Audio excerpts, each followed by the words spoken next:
नमस्कार दोस्तों, स्वागत है आपका आज के मुख्य समाचार में, जिसमें सबसे पहली और बड़ी खबर में आपको बताएंगे कि जनसंख्या नियंत्रण कानून को लेकर एनडीए में मतभेद। योगी सरकार के फैसले पर सीएम नीतीश ने जताया कड़ा विरोध। दूसरी बड़ी खबर में जिक्र होगा कि आईएमए की चेतावनी, तीसरी लहर करीब, सरकार धार्मिक यात्राओं पर फिलहाल लगाए रोक, लोग भी बरतें सावधानी। और तीसरी बड़ी खबर में आपको बताएंगे कि लखनऊ में अलकायदा आतंकियों की गिरफ्तारी, अखिलेश यादव के बाद अब मायावती ने उठाए यूपी पुलिस पर सवाल। दोस्तों, हर एक खबर की गहराई में आपको ले जाएंगे, लेकिन उससे पहले अगर आपको भी ऐसा लगता है कि यूपी के चुनाव में भाजपा को बड़ा नुकसान होगा तो आप अभी इस वीडियो को लाइक कीजिए और कमेंट में लिखिए जय हिंद। दोस्तों, रुक करते हैं तमाम बड़ी खबरों की तरफ। जनसंख्या नियंत्रण कानून को लेकर एनडीए में मतभेद, योगी सरकार के फैसले पर सीएम नीतीश ने जताया कड़ा विरोध। जी हां दोस्तों, बिहार समेत दुनिया भर में रविवार को वर्ल्ड जनसंख्या दिवस मनाया गया। इसके साथ ही रविवार को उत्तर प्रदेश की सरकार ने जनसंख्या नियंत्रण कानून बनाने के लिए एक कदम आगे बढ़ा दिया है। योगी आदित्यनाथ सरकार के इस फैसले का मुख्यमंत्री नीतीश कुमार ने कड़ा विरोध किया है। सीएम नीतीश ने कहा, कोई राज्य कुछ करना चाहे तो करे, इस पर मुझे कुछ नहीं कहना। मेरा मानना है कि अगर घर की महिला पढ़ी लिखी होगी तो जनसंख्या खुद नियंत्रित हो जाएगी। इसके साथ ही मुख्यमंत्री ने चीन का उदाहरण दिया और कहा कि चीन में पहले एक फिर दो बच्चों की बात, अब क्या हो रहा है। मेरा साफ मानना है कि महिलाएं अगर पढ़ लिख जाएंगी तो अपने आप नियंत्रण हो जाएगा। मुझे लगता है कि 2040 तक बिहार में जनसंख्या पर नियंत्रण हो जाएगा। साथ ही बिहार के मुख्यमंत्री ने बाढ़ के मुद्दे पर भी अपनी बात रखी है। उन्होंने कहा कि बाढ़ की स्थिति को लेकर हम सतर्क हैं। इस साल भी हर जिले में जाकर देखा है, डीएम को निर्देश दिया है, हर जिले में हेलीकॉप्टर भेजकर डीएम को दिखवा दिया है। हमने कह दिया है कि कोई प्रभावित व्यक्ति छूटना नहीं चाहिए, हर तरह की मदद हम बाढ़ पीड़ितों की करेंगे। इसके अलावा कॉमन सिविल कोड पर कानून बनने को लेकर पूछे गए सवाल नहीं दी। नीतीश कुमार ने इस दौरान कहा कि शराबबंदी पूरे देश में होनी चाहिए। मुख्यमंत्री नीतीश कुमार ने जनता के दरबार में कहा कि हमने 2006 में जनता दरबार के तहत लोगों के कष्ट को सुनने के लिए एक खास तरह के कार्यक्रम की शुरुआत की थी। हमने महीने के 3 सोमवार को जनता दरबार में मुख्यमंत्री कार्यक्रम की शुरुआत की थी। उन्होंने कहा कि सालों जनता की समस्या को सीधे तौर पर सुनते रहे। 2015 में कानून बनाने की बात सोची, लोगों की शिकायत के लिए कानून बनाया। 2016 में कानून लागू हुआ। 2016 की यात्रा में हर जिले में जाकर कानून के क्रियान्वयन को देखा। जनता के दरबार में मुख्यमंत्री में आई शिकायतों के आधार पर कई कानून बनाए। जमीन विवाद के सबसे ज्यादा मामले आते थे, उस पर कानून बनाया। सीएम ने इसके आगे जमीन विवाद के मुद्दे पर अपनी राय रखते हुए कहा कि उनकी सरकार ने राज्य में जमीन के नए सर्वे की शुरुआत की, जो अभी चल रही है। कानून बहुत अच्छे ढंग से चल रहा था। 2 साल से शिकायत आ रही थी। जनता के दरबार में मुख्यमंत्री को फिर से शुरू करने की बात आई। 2020 के चुनाव से पहले ही तय कर दिया था, सरकार बनेगी तो शुरुआत करेंगे। जनता दरबार को लेकर सीएम नीतीश ने कहा कि राज्य में सरकार बनने के बाद हम जनता के दरबार में मुख्यमंत्री कार्यक्रम शुरू कर देते, लेकिन कोरोना की वजह से शुरुआत नहीं हो पाई। हम मई में ही जनता के दरबार में मुख्यमंत्री शुरू करना चाहते थे, अब शुरुआत हो गई है। आज हमने लोगों की बात सुनी, कोरोना के दौर की वजह से अभी थोड़ी शुरुआत की है, पहले ऐसा नहीं था। इस बार पहले शिकायत के बारे में जाना जाता है, लोगों को लाने और वापस ले जाने का इंतजाम किया है। मुख्यमंत्री ने कहा कि कोरोना का दौर खत्म होते ही फिर पहले की तरह लोग जनता दरबार में आ सकेंगे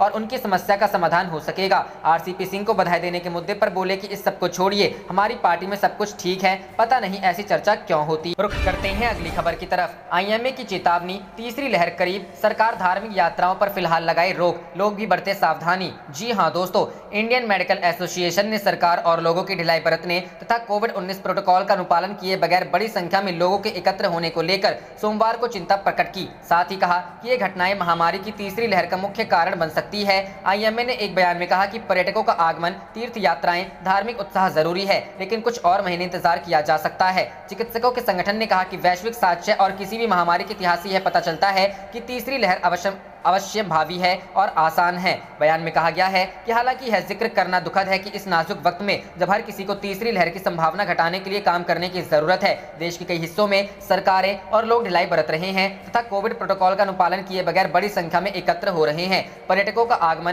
तीर्थ यात्राएं और धार्मिक उत्साह ये सभी जरूरी हैं, लेकिन कुछ महीने इंतजार किया जा सकता है। आईएमए ने कहा कि इनकी इजाजत देना और लोगों को टीका लगवाए बगैर इस भीड़भाड़ में शामिल होने देना कोविड की तीसरी लहर में बड़ा योगदान दे सकता है। ओडिशा के पुरी में सालाना रथ यात्रा शुरू होने के दिन और उत्तर प्रदेश तथा उत्तराखंड में कांवड़ यात्रा की अनुमति दिए जाने की वार्ता होने के बीच यह बयान आया है। आईएमए ने सभी राज्यों से लोगों की भीड़भाड़ को रोकने की अपील की है। रुख करते हैं अगली खबर की तरफ। लखनऊ में अलकायदा आतंकियों की गिरफ्तारी, अखिलेश यादव के बाद अब मायावती ने उठाई यूपी पुलिस पर सवाल। जी हां दोस्तों, मायावती ने ट्वीट किया, यूपी पुलिस को लखनऊ में आतंकी साजिश का भंडाफोड़ करने व इस मामले में गिरफ्तार 2 लोगों के तार अलकायदा से जुड़े होने का दावा अगर सही है तो यह गंभीर मामला है, इस पर उचित कार्रवाई होनी चाहिए, वरना इसकी बिहार में कोई राजनीति नहीं होनी चाहिए, जिसकी आशंका व्यक्त की जा रही है। बीएसपी चीफ ने उस दूसरा ट्वीट किया और लिखा, यूपी विधानसभा आम चुनाव के करीब आने पर ही इस प्रकार की कार्रवाई लोगों के मन में संदेह पैदा करती है। अगर इस कार्रवाई के पीछे सच्चाई है तो पुलिस इतने दिनों तक क्यों बेखबर रही? यह वह सवाल है जो लोग पूछ रहे हैं। अतः सरकार ऐसी कोई कार्रवाई ना करे जिससे जनता में बेचैनी और बढ़े। ADG law and order Prashant Kumar ने बताया,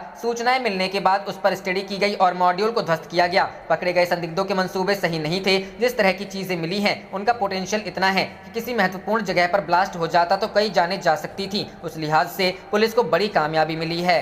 रुख करते हैं अगली खबर की तरफ। क्या बिहार की राजनीति में लालू करेंगे बड़ा उलटफेर? फिर मिले रजक और मनोज। जी हां दोस्तों, बिहार की राजनीति को लेकर इन दिनों दिल्ली में हलचल तेज है। राजद सुप्रीमो लालू प्रसाद भले ही बिहार न आए हों, लेकिन वह दिल्ली से ही हर राजनीतिक गतिविधि पर नजर गड़ाए हैं। राजद के राष्ट्रीय महासचिव श्याम रजक और राष्ट्रीय प्रवक्ता राज्यसभा सांसद मनोज झा रविवार को राजद सुप्रीमो लालू प्रसाद से मिले। इस मुलाकात को इसलिए अहम माना जा रहा है क्योंकि रजक शनिवार को चिराग पासवान से मिले थे। काफी देर तक उनसे बिहार के राजनीतिक घटनाक्रम पर बातचीत करने के साथ ही महागठबंधन में आने की पेशकश भी की थी। रजक कांग्रेसी नेत्री मीरा कुमार और बिहार प्रभारी भक्त चरण दास से भी मिले थे। बता दें कि लोजपा में दो फाड़ होने के बाद से राजद की नजर चिराग पासवान पर है। नेता प्रतिपक्ष तेजस्वी यादव भी कह चुके हैं कि इस संबंध में फैसला चिराग पासवान को लेना है। आपको बता दें कि शनिवार को चिराग से मुलाकात से ठीक पहले शुक्रवार को श्याम रजक ने राजद अध्यक्ष लालू यादव से भेंट की थी। इतना ही नहीं, उन्होंने कांग्रेस के बिहार प्रभारी भक्त चरण दास और वरिष्ठ कांग्रेसी नेता मीरा कुमार से भी मुलाकात की थी। मौजूदा समय में इन मुलाकातों को राजनीतिक रूप से बेहद महत्वपूर्ण माना जा रहा है। श्याम रजक के लालू से मुलाकात के ठीक बाद चिराग से मिलने की घटना को सियासी चश्मे से देखा जा रहा है।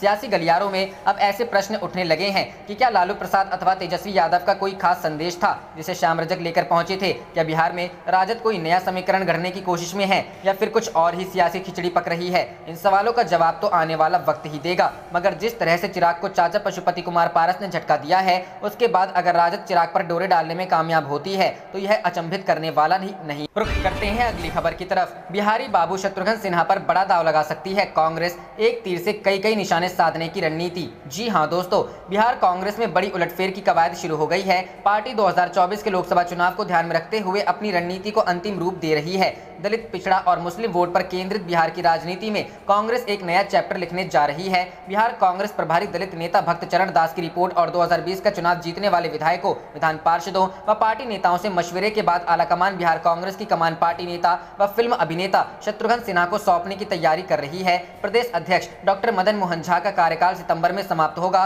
कयास लगाए जा रहे थे कि झा का उत्तराधिकारी कोई अनुसूचित जाति का या मुस्लिम होगा। किसी स्वर्ण को भी बिहार की कमान देने के कयास लगाए जा रहे थे। अध्यक्ष पद की रेस में जिन नेताओं के नाम प्रमुखता से लिए जा रहे थे उनमें दलित नेताओं में राजेश कुमार, मुस्लिम में तारिक अनवर, जबकि स्वर्ण नेताओं में अखिलेश प्रसाद सिंह और अजीत शर्मा के नाम थे। पार्टी नेताओं की दिल्ली में राहुल गांधी के साथ हुई मुलाकात और नेताओं का पक्ष जाने के बाद राहुल और बिहार प्रभारी की भी एकांत में एक राउंड बातचीत हुई। सूत्रों की माने तो उसी बैठक में पार्टी प्रभारी ने प्रदेश अध्यक्ष पद के लिए शत्रुघ्न सिन्हा के नाम का प्रस्ताव आला कमान को दिया गया। आला कमान भी प्रभारी के प्रस्ताव से सहमत है। शत्रुघ्न के सहारे कांग्रेस बिहार में अपना भविष्य भी देख रही है। आला कमान भी इस बात से सहमत है कि बिहार की सत्ता से कांग्रेस के बाहर होने के बाद फिर क्षेत्रीय दलों के उभार के साथ कायस्थ हाशिए पर चले गए। क्षेत्रीय दलों ने उन्हें उचित प्रतिनिधित्व नहीं दिया। अलबत्ता भाजपा इसमें अपवाद रही, जिसने कायस्थों को थोड़ा बहुत मान सम्मान दिया। इससे पहले कांग्रेस ने कायस्थों को राजनीति में भरपूर मौके दिए। नतीजा 1952 में कायस्थ जाति के 40 विधायक चुनाव जीत सदन तक पहुंचे थे। समय के साथ कायस्थों का प्रतिनिधित्व राजनीति में घटता गया।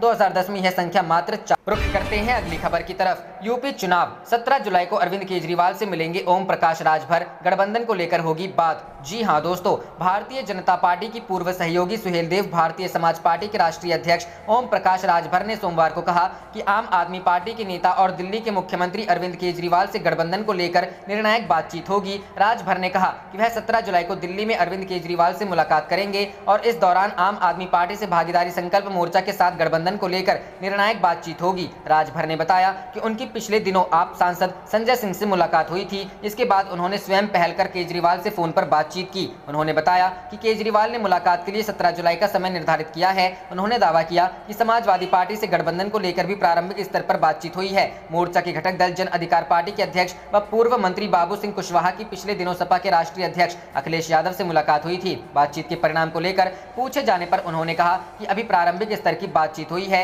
यह पूछे जाने पर कि क्या अखिलेश यादव असदुद्दीन ओवैसी के साथ गठबंधन को लेकर तैयार होंगे। इस पर उन्होंने कहा कि राजनीति में कोई दुश्मन नहीं होता, सभी का लक्ष्य बीजेपी को रोकना है। विपक्षी दलों द्वारा महाराजा सुहेलदेव का अपमान करने के आरोप संबंधी उत्तर प्रदेश के पिछड़ा वर्ग कल्याण मंत्री अनिल राजभर के बयान पर प्रतिक्रिया देते हुए उन्होंने बीजेपी पर झूठ बोलने का आरोप लगाया। अनिल राजभर ने कहा था कि समाजवादी पार्टी, बहुजन समाज पार्टी, कांग्रेस, ओम प्रकाश राजभर और असदुद्दीन ओवैसी में कोई फर्क। आप देख रहे थे आपका अपना चैनल जय हिंद जय भारत।